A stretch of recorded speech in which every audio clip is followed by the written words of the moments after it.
people all around us are struggling with a type of depression that is almost completely invisible. It's called high-functioning depression, or HFD. These people might be lawyers, doctors, or CEOs. You might even be one of them. HFD is hard to spot, but there are a few signs you can look out for. 1. Those with HFD might actually be more intelligent. New research has shown a link between HFD and increased intelligence. According to a study, overdeveloped intelligence might be linked with dangers and losses that punctuate our lives. Somehow, it makes a lot of sense that geniuses tend to struggle with depression. 2. Those with high-functioning depression might be perfectionists. Professor Stephen Huprick of psychology revealed in a recent article that if he was dealing with someone with HFD, he'd probably hear something about being kind of perfectionistic. It's almost as if those with HFD battle their issues by focusing and improving on every little detail. 3. Those with HFD might have a family history of depression.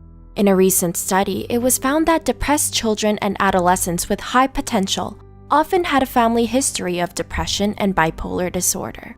What this means is that if you're a high achiever and you're suffering from depression, it might just be genetic and something you can't control. 4. Those who have HFD often try to endure it without getting help. Healthcare professionals know that HFD can be very hard to diagnose. This is simply because most of the time, people try to endure it without getting help. High-functioning people might be in denial, or they might not want to let their depression get in the way of their busy lives. 5. HFD can gradually build up, getting worse and worse over time. Doctors who have dealt with HFD note that it can really sneak up on people. It slowly but surely gets worse, and the symptoms might grow in intensity without people noticing. Some doctors have described it as a slowly increasing temperature. Before you know it, you're getting fried.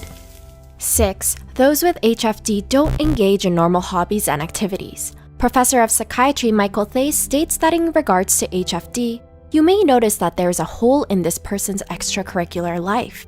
What he means is that the person only does what they're obligated to do. Being a parent, a spouse, or a community member is absent, as are any hobbies. 7. Those who think they have HFD might actually be suffering from burnout. HFD is very tricky to diagnose, and it shares a lot of similarities with burnout.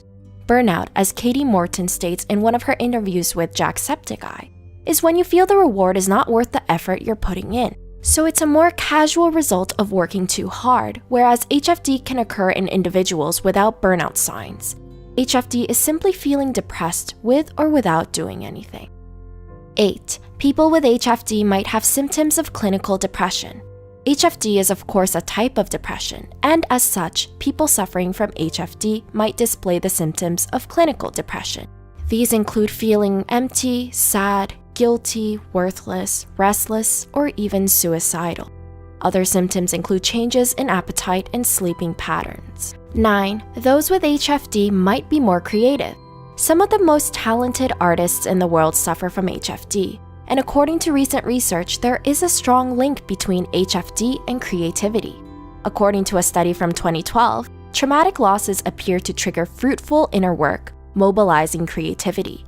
It would seem that those with HFD use their depression to fuel their art, passions, and creativity. 10. HFD is not a real clinical diagnosis. That's right, you won't find HFD listed along with other recognized mental disorders. That might change soon, but for the most part, it falls under the category of dysthymia. HFD can last for 2 to 3 years, and it can easily progress to major depression. HFD is treatable, but those who have it need to get help. If people put on a brave face and try to endure it, it can lead to much more serious issues down the road. Do you have HFD? How long have you been suffering? The Psych2Go community would love to hear your story.